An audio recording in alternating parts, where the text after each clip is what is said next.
Thank you, folks. Thanks, churches, for joining me to talk all about screen violence, your collaboration with John Carpenter, your just overall love for horror. This is super exciting. I'm super happy to be chatting with you.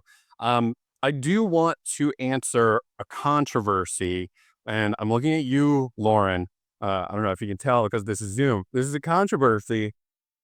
We're gonna set the record straight. You said that you love the fog for a reason that other people don't love the fog, and I really need you to weigh in on what you were talking about.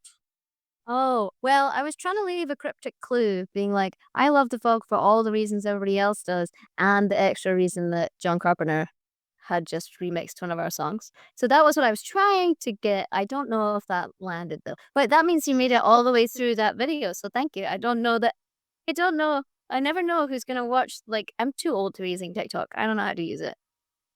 Label were like, you should do TikTok. So I tried to do a TikTok and I'm like, I don't know. You know what's funny? There's actually many very, very old people on TikTok.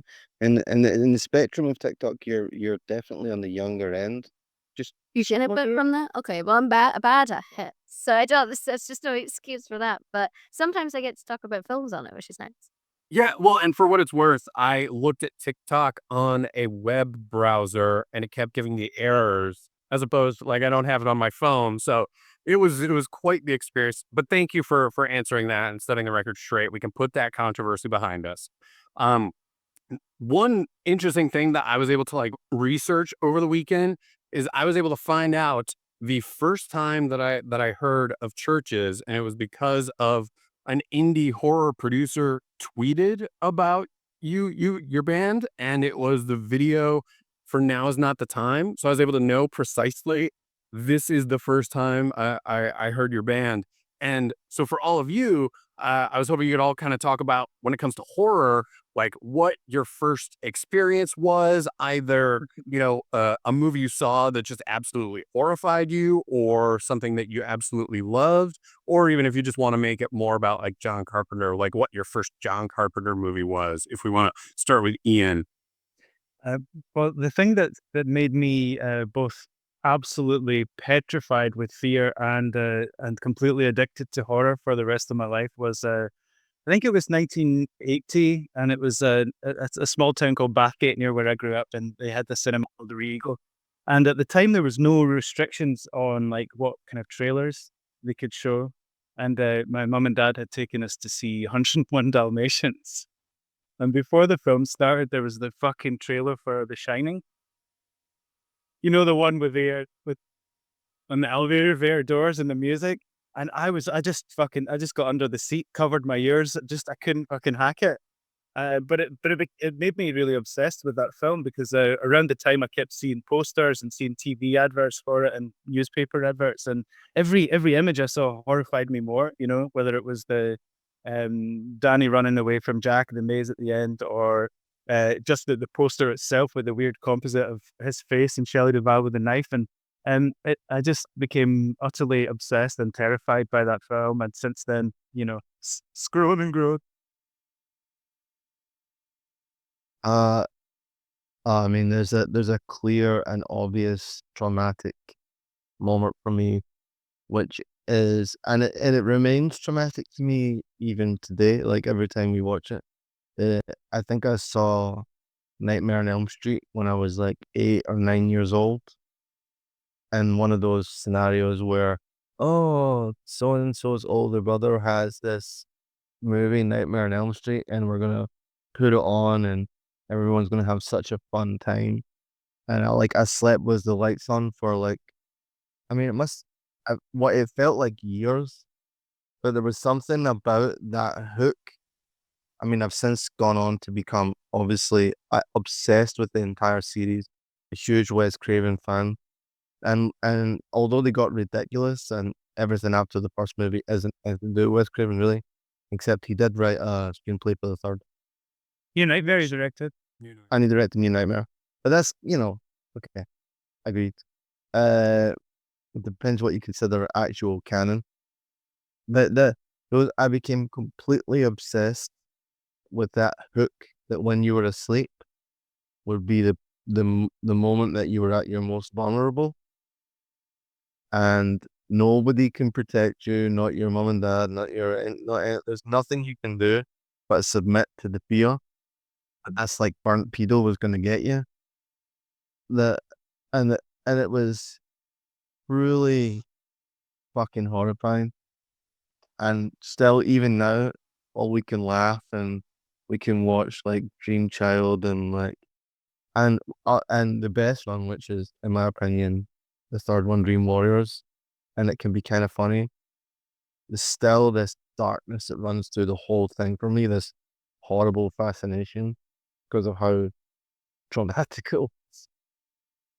Well, I think that was the tagline for the first one originally was the burnt pedo is gonna get you. You were That's way better than Never Sleep Again or As well. As a sidebar, to the Nightmare on Elm Street conversation, I'm really surprised that Brian May agreed to do the score for a film called Freddy's Dead. Wow, made it.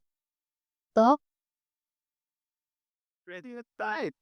Oh, And is it a different spelling? No. Is it? a different Brian May. No, a different spelling. The why? Some more? Ian. It's actually the full tagline is Freddy's Dead, the final nightmare. That makes it even worse. I know, right? Yeah, I saw that in the cinema with the 3D glasses. It was fucking terrible. Yeah, isn't there's a really famous actress in that. Oh yeah. No, it's not. I can't remember. They all blur together for me sometimes. But Lauren, do you have a specific memory of your first traumatic experience, I guess?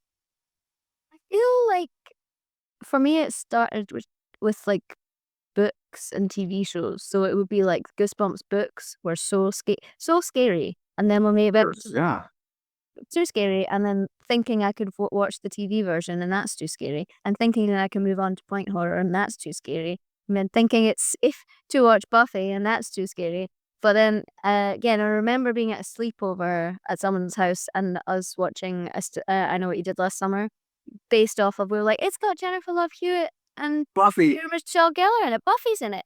Be that scary. Yeah, we were like, oh my god, Freddie Prinze in it, so we have to watch it. We weren't American. I don't know why I was talking like that. But yes, that didn't go well. And I rewatched that during the making of the Churches record last year, and then I was like, this is like, I love the kind of story it is and the way that it's told, and that it's quite campy. So there's quite a lot of bad acting in it though, which I didn't pick up on at the time. Sarah Michelle, flawless. She is like always leagues above everybody else. But I was like, oh man, like I was really like invested in the creative arc of that film, which I don't know was. It's almost like in that era of like teen cinema, they prioritize good-looking people over good actors. No, I stand by. She is a bore. Oh no, you gotta I have one, like Sarah Michelle Gellar is really good. You gotta have like one or two that can carry most of the dialogue from the movie so it doesn't get fucking ridiculous. But the rest of them, it doesn't really matter as long as they look the part. I mean, bless their hearts, like Freddie Prinze Jr. and Jennifer Love Hewitt. It's a rough one for them. In that, I know that they're traumatized by obviously, hook hand fishermen. It's very stressful, but there's a lot of like they're smelling things that are far away, and you're like, oh no, they're scared. Hey, Freddie and Sarah still married, so love prevails. It's a happy ending, even if there's bookends running around. Thought you were talking about Freddy Krueger. So what the fuck? There's 3 Freddys in this conversation. Lauren, when it came to the collaboration with John Carpenter, I know it was just kind of like a pipe dream, wishful thinking. Do you remember who was the first one of you to have the idea of, no, let's actually reach out to him? The master. Well, we were all in our houses as everybody was last year, and I love to plan stuff. The guys can vouch for that. I love a little plan. I love a little homework. I love a spreadsheet. Just also because we were like, what if we can't tour this record? How will we make it fun? What fun stuff can we do that we wouldn't normally be able to because everything's so different? And we were talking about, the album rollout, and I was like, well, maybe it would be cool because we've been watching all these movies for research. I was like, wouldn't it be cool to do like alternative remixes rather than the club remixes we get and ask? And the email was literally like, I don't know people like someone like John Carpenter, but obviously not him, but like, you know what I mean? It's a list of people that we've Googled, like stuff like that, and then they could interpret it in their way. And then our manager was like, well, might as well shoot for the stars. Let's see. And he wanted to do it, which is baffling and mad and really, yeah. And Martin, what was the collaboration process like once it actually happened? Was it very much just he did his own thing and, came back however many weeks later, or was there a conversation the whole time? No. No conversation. Really, just he was allowed to. I'm sorry. He chose to work on the song as to the stems, and like you would do when you're working with someone that's so inspirational and has had the career that he's had. You say, "Well, I'll hear from you in a few weeks or a month, or if it doesn't work out, don't worry about it. Just do your thing." And we hope everybody just kind of hopes that they meet in the same place creatively when it's done. And the truth is, at the end of the process, when they sent it through, my first reaction was, "Ah, no, it's better than the originals," which is like, uh, I guess the highest accolade for a remix. But as a writer, as a producer rather, that's the last thing you want to see. Is that it's like a good remix should be like a good support band, pretty good, but not like they don't show up the main act. Unfortunately, in this instance, when you go to fucking one of the most iconic composers and filmmakers of all time, you're really asking for it. So yeah, he did kind of show us up a little bit. But and then he says, "Do you want?"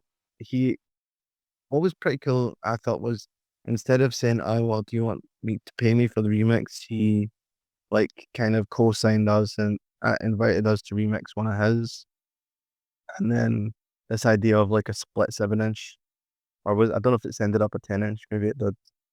A split vinyl, uh, and Sacred Bones came up, and we were like, "Well, isn't this just like the coolest thing that we could ever have imagined?"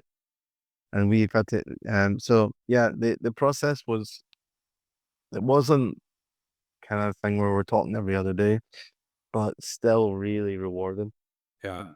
Well, and Ian, do you think it was more nerve-wracking waiting to get the track that he remixed back from him, or was it more nerve-wracking sending him your version of his track to see how he was going to feel about it? Oh, the latter, effortlessly, the latter, because the ball's in his court with his remix, and we knew that no matter what he came up with, it would be fucking cool because he's, an incredible Hmm. creative, incredible musician. But yeah, when it came to doing the remix of Turning the Bones, it was a different story. We sort of started throwing ideas around and sort of, because it's in a weird time signature. It's in like 6/4 or something, and so we ended up just sort of like making it 4/4 so it was easier for us to do a thing, and sort of just taking elements of the lead and the textures in it and sort of carving our own sort of thing around it. But I guess the sort of prevailing thought that we discussed before we started working on it was that we wanted it to be, because you can't really out synth the synth master, right? So, well, you know that. Right? That's stuff you right yesterday. The first version was Ian did send a version across to me with a bunch of synths in it. I was like, "Mate, no." No, the That's synths were mostly sort of chopped up things from his stems, but and then the It was piano, very synthy. yeah, but they were stems. They weren't my, yeah. But yeah, but indeed, and then when Martin and Lorna heard it, they were like, "Let's take it more down the acoustic route, like we discussed," and so we started putting piano and bass and stuff like that in. But yeah, it was a really fun thing to do. But oh, before you send these things off, there's that moment of, oh my god, what if he fucking hates it, you know? I guess he didn't. The whole theme of, this wasn't just the one time collaborating with John Carpenter, the horror master, as his Twitter handle will tell you. The concept of screen violence, that you have all these tracks that are clearly Final Girl, Violent Delights, Nightmares, like there's so many that are clearly influenced by horror. And Lauren, I wondered, was that an active choice of you were starting to get this vibe and wanted to lean fully into it to make it that, more kind of like horror themed album, or was it just you were writing songs and that was just naturally and organically the direction that things were going?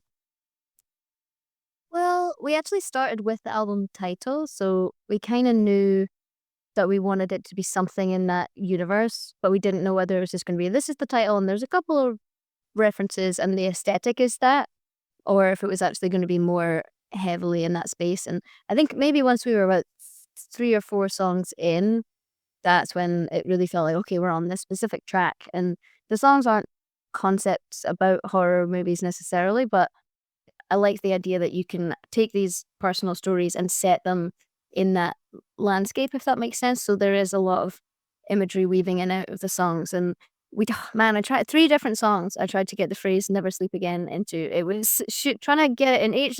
It used the chorus of the song "Good Girls" used to have "never sleep." It would be like "never sleep again," da da da da, and then we couldn't. I was like, no, it doesn't make sense. So it has to be something else. So when I finally got that one, and I was like, yes, we got the right reference in the right place. But I think it was really fun because we wanted it to be, I don't know, like fun and escapist and campy in some ways because that's what that era is, and you have to be embracing that if you're gonna truly inhabit the space, but then have the stories be more modernized, and especially with a female voice and female lyrics in it, I think that it kind of is a different slant on the stories, I suppose. Well, and it's interesting that you mentioned you kind of wanted to have that "Never Sleep Again" and that you mentioned "Good Girls" because as I was listening to it and, like, looking at the track titles, I couldn't help but notice that, like, having that "Good Girls Lullabies" and "Nightmares" in a row kind of felt in the realm of Nightmare on Elm Street, and then right before that, I was like, "Oh, these 3 songs are kind of like Friday the 13th," because you have "Violent Delights," you have "Final Girl," and then you also have "How Not to Drown," which would be good advice for Jason, I think. Um, Didn't go that well for him. Didn't go that well, but I couldn't help pick up on that. And we didn't mean that. I don't think. Oh, it's unintentional, but let let it don't let the truth get in the way of a good story. I know, right? Yeah, Yes, that's that sounds much better. We were reaching everything in like trilogy form throughout the album. I haven't figured out the rest of the songs yet, but the album's not fully out, so give me just, Let us know. Let us know. And Martin, because this album was made during the pandemic, during lockdown, uh, did you personally feel like because of the just status of the world creatively, did you feel just completely bogged down by everything and it was kind of tough to get creative? Or was it the other end where because you didn't have your outlet of collaborating as you normally would, were you just overflowing with creativity that you kind of had to get out there? very much the latter, I think. But that is kind of like just my natural state anyway. The yeah, once somebody said to me, like, some people need to feel good to create, and other people need to they need to create to feel good. And I'm definitely the create to feel good type of person. So when Corona hit, as in and in the way that it did, that just made me like insanely creative and just want to be in the studio because I wanted to block as much of it out as I could, which is kind of grim, but that is the truth. Um, and that sort of set me off on this like whole new path of uh, investigating the creative process in a deeper way than I ever have before, all the way down to uh, building new pieces of equipment and like learning how to understanding like schematics of how like a compressor works and then trying to build one, or like starting small with circuits like guitar pedals and trying to build those. And then the natural progression is like once you build a guitar pedal, or you go, oh, now that I have this, I'm gonna plug it in and play with it for a while, and then one thing leads to another, and you've written a song. And I went through that over and over and over again. So I I was I was writing every single day, um, which is cool because it's hard to collaborate on Zoom from the ground up. Like if the 4 of us right now were to try and write a song, I don't think it would work because you need to capture some sort of energy like of everyone in the room, certainly in my opinion. But the process of producing songs out once they're already like the initial ideas there, that totally can be achieved across them. And we did loads of that in the pandemic. So it was a mixed bag creatively, if you know what I mean. Because there's the world was falling apart, and everyone has ebbs and flows. But it definitely made me more creative. And I guess Ian, kind of speaking to that collaboration on Zoom, uh, did this whole experience of creating screen violence, from quarantine across the world, did it serve kind of like as an eye opener of wow, look how much can be accomplished virtually, and what potential there is for the future, or was it I never want to do this again? I need to be with these folks to make this album. Yeah, a mixture of both, but mostly I mean, I was really, really pleasantly surprised by what we did manage to achieve remotely. Certainly, we had no idea. We'd never really done it before, but once we got the sort of the technology sorted out, we were able to sort of use both studios kind of concurrently and still kind of collaborate and share files really quickly. So that was amazing and worked really well. But I don't think that looking to the future, it will ever be a substitute for being in the room with other humans. I can't see that. So happy to be together with these people again. And so I've got a few kind of like rapid fire questions that you can all kind of hop in on, and whatever you're feeling, or you can phone a friend, I guess, to get some assistance with this. I love your cover of Bela Lugosi's "Dead," which you did for a soundtrack. Hell yeah, they're the only one. Yeah, well, and I wondered, given horror and synth, and like, have you folks ever talked about wanting to do like a score for a movie, whether it's horror or otherwise? I mean, that'd be great fun. Yes, is the short answer. So if any directors watching, no, no, like, is it? Yeah, Well, and every time I hear X film is being made or X sequel is coming out, I always email like, can we ask? And then nobody ever says yes. So every time I hear about one, I see the thing on Deadline and I'll email the manager being like, I don't know if this is how it works, but can we ask them if they want something we can make for them? It hasn't worked so far, but It was so sad when Stranger Things came out. I was just like, fuck, we should have. I was like, in a way that's rude. I was like, you've come so close to our grass with your mower, but you have not allowed us to cut this grass. So, but one day he's gone. donated that. Yeah. They're mowing right next to our grass, but being like, we did the. Oh, those guys come in and were like, "Can we borrow your lawnmower?" That's from next door. I'm just gonna mow this fucking amazing house right next to yours. Thanks very much. That was like, kind of another one of my like kind of follow-up questions is if there was like a dream franchise or reboot or sequel, do the three of you have like this is a thing that I will stop at nothing to contribute music to? I think there's probably a list of like 20 IPs that I would be like that for. Yeah, I've done. That's not because, sorry, that's not because I'm like just a shell and I'll do anything. It's because I'm actually a mad fan lord. Like, I should preface that. This is true.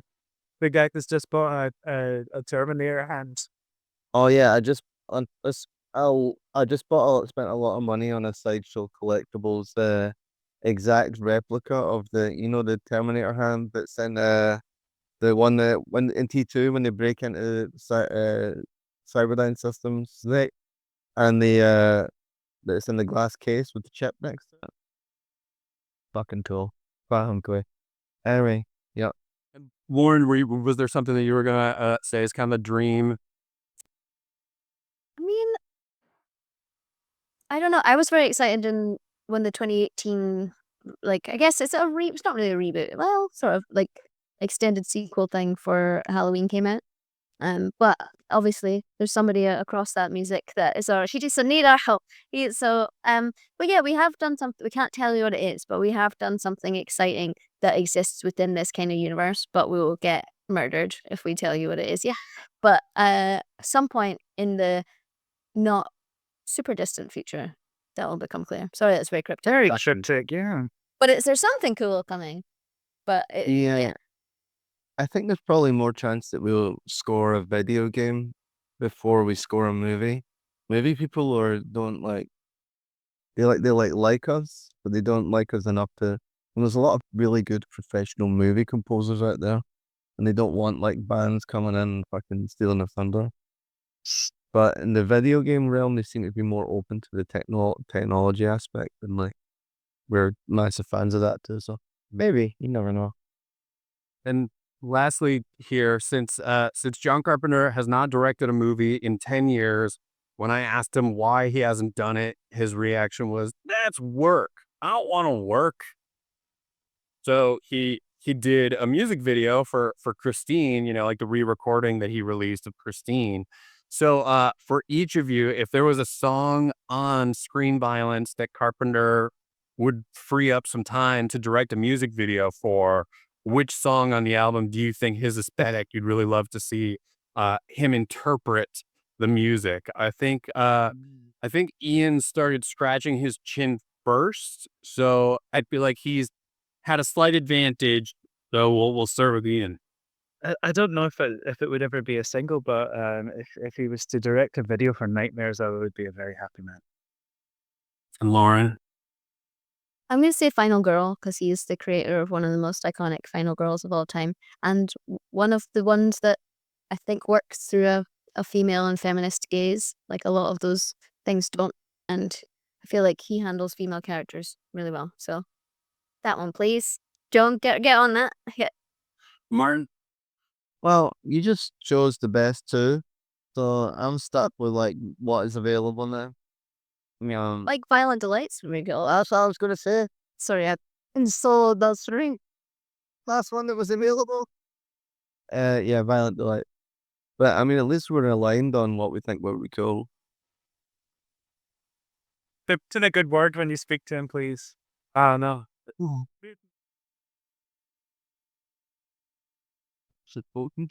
I did. About 2 years ago, I interviewed him, and yeah, he's a delightful guy. I know he loves video games and watching basketball and making his own albums, but when it comes to writing or directing or leaving his house, he's not a big fan.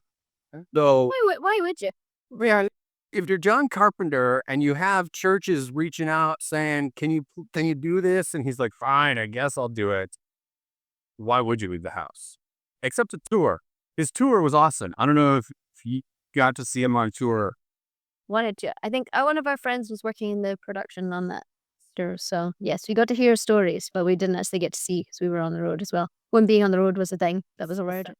When he pauses in the middle of the intro to the They Live theme and the entire band puts sunglasses on. He's such a dorky old man who's incredible. Ryan. But yeah, churches, thank you so much, Lauren, Iain, and Martin. Thank you for taking the time. Screen Violence comes out August 27th. It's available now for pre-order in a whole bunch of different formats, so make sure to get on that. Keep your eyes out for all these video games and movies that you're going to be doing eventually, and we'll learn about through cryptic TikToks, apparently. And yeah, hey, you guys are out in Seattle. I live in Seattle. So in a few weeks, we can, catch a midnight showing of Possession. I'll try to get a theater show. Go Make that happen. take a day trip out to Twin Peaks or something. And yeah, just you, me, John. We'll get in touch and figure it out. Yeah, road trip. Hell yeah. Team. Road trip. Thank you so much for taking the time. Really appreciate it. Congrats on the new album. Awesome. Thank you so much, Sue. We appreciate it. You are, man.